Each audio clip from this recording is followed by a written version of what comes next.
네, 이번 한미 정상회담에 대한 여야 반응은 엇갈렸습니다. 네, 북한의 비핵화 가능성을 재확인했다는 시각과 기대에 한참 못 미치는 회담이었다는 시각이 교차했습니다. 국회 연결의 내용 자세히 살펴보겠습니다. 최덕재 기자.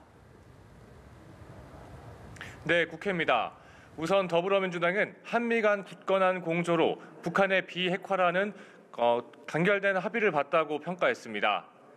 이해식 대변인은 문재인 대통령이 포괄적 합의와 단계적 이행 방안에 대한 트럼프 대통령의 공감을 이끌어냈다며 큰 성과라고 밝혔습니다. 이어 트럼프 대통령이 3차 북미 정상회담의 필요성에도 동의했다며 북한에 대한 제재 완화 가능성도 분명히 했다고 언급했습니다. 정의당도 회담 결과를 긍정적으로 봤는데요. 정의당 최석 대변인은 이번 회담의 온기가 남북 정상회담에 그대로 전달되기를 원한다고 했습니다. 반면 자유한국당은 왜 갔는지 모를 정체불명 회담, 뜬구름 정상회담이었다며 평가절하했습니다. 나경원 원내대표는 김현종 청와대 국가안보실 2차장의 예고와 달리 트럼프 대통령은 현 수준의 대북 제재를 유지하겠다고 했다며 이 정부의 아마추어 외교에 실망을 금할 수 없다고 비판했습니다. 이어 이번 회담을 계기로 북에 특사를 보낼 것으로 보인다면서 이것으로 앞으로 북과 어떤 쪽으로 흐르게 될지 다시 한번 지켜보겠다고 경고했습니다. 바른미래당과 민주평화당도 회담 결과에 아쉬움을 표했습니다.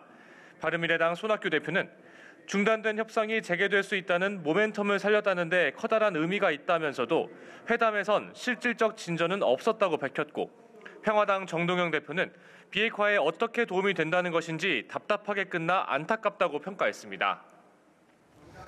네, 최 기자, 법사위에서는 문영배, 이미선 헌법재판관 후보자 인사청문 경과 보고서 채택 여부가 쟁점일 텐데요. 전망이 어떻습니까?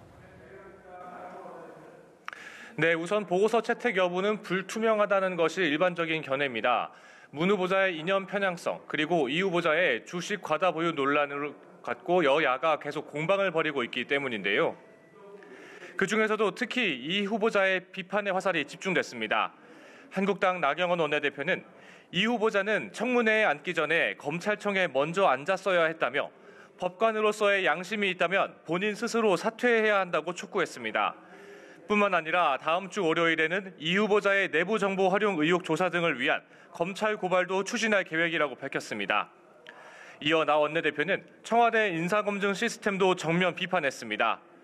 우리끼리 인사에만 집중하다 보니 범죄에 가까운 직무유기를 했다며 수치, 염치, 국민 눈치, 삼치가 없는 불치 정부는 당장 조국 수석 등 인사검증 라인을 경질하라고 촉구했습니다. 현재 한국당은 이미선 후보자의 청문 보고서를 채택할 수 없다는 입장이지만 민주당은 이 후보자와 문 후보자의 청문 보고서를 함께 채택하자고 요구하며 법사위에 불참해 진통이 불가피할 전망입니다. 지금까지 국회에서 전해드렸습니다.